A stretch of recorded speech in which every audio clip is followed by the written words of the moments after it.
I spent a beautiful part of this year, wonderful part of this year, exactly 6 hours this year, at a combination nudist camp and fetish colony. I like the term fetish colony. I've just invented it and I wish to move there immediately. It is a wonderful experience to go to a fetish place in general. I've had many a time when I have turned up and been greeted by other people similarly attired to me.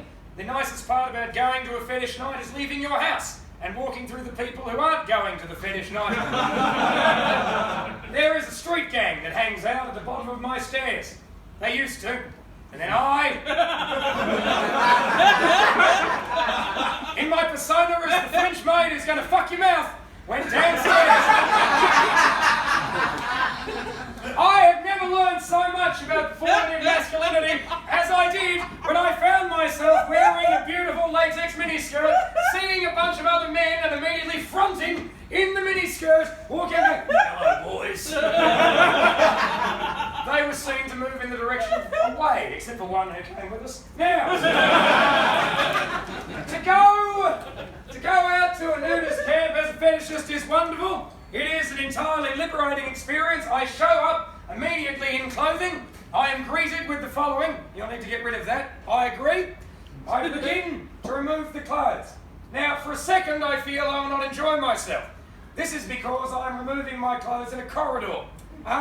Corridors, of course, by their nature are cramped. If they were not, they would be rooms.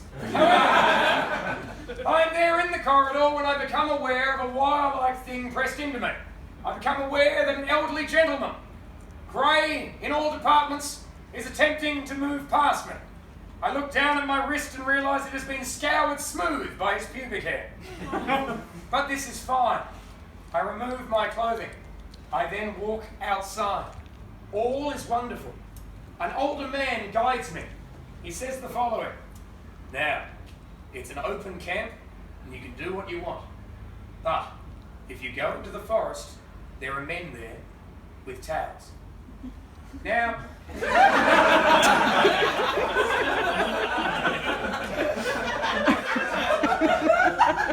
I like the idea that the mortal enemy of the nudists are these roving towel men.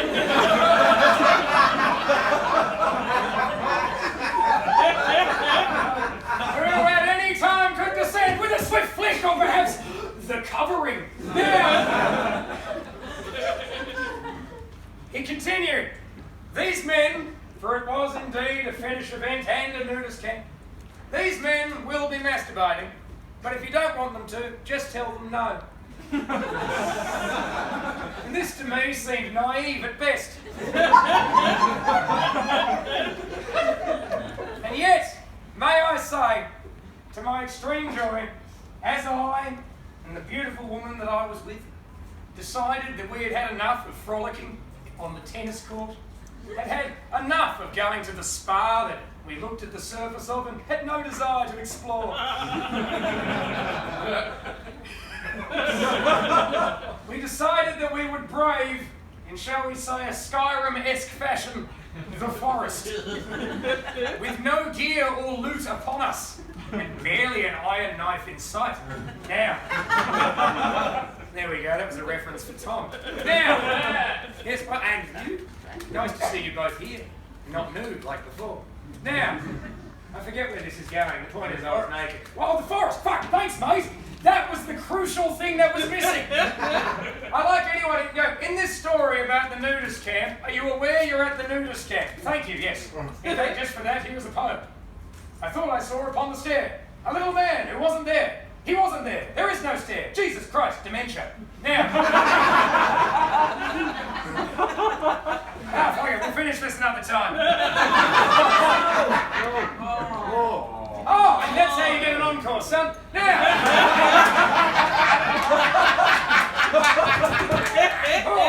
So, we decided that we would walk into the forest. This is what we saw immediately. We were taken aback by the raw beauty of the forestry, which annoyed me as I was naked and I wished that she'd been taken aback by the raw beauty of me. However, we walked hand in hand, and then eventually this happened. We found a glade. I'm Australian and I've never seen a glade before. I was delighted. There we were, near a babbling brook, before we became aware that the brook was not doing the babbling. It was, of course, a towel man. Now, what I want you to understand about the towel men is this is something I noticed as we met 6 of these fucks. All the towels were red, as though they had all recently seen 300 and come up with a costume idea. They were all carried draped over the shoulder. And what I watched was this. I was just beautifully kissing. And then I became aware that there was more there. I looked up to see a man with a towel here, like a Roman senator, just looking at me like this. And he went... And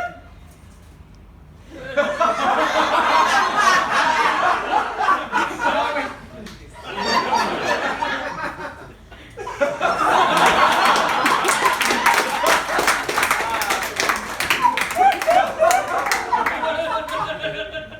It was, to be fair, an event that Louis C.K. will never be invited to.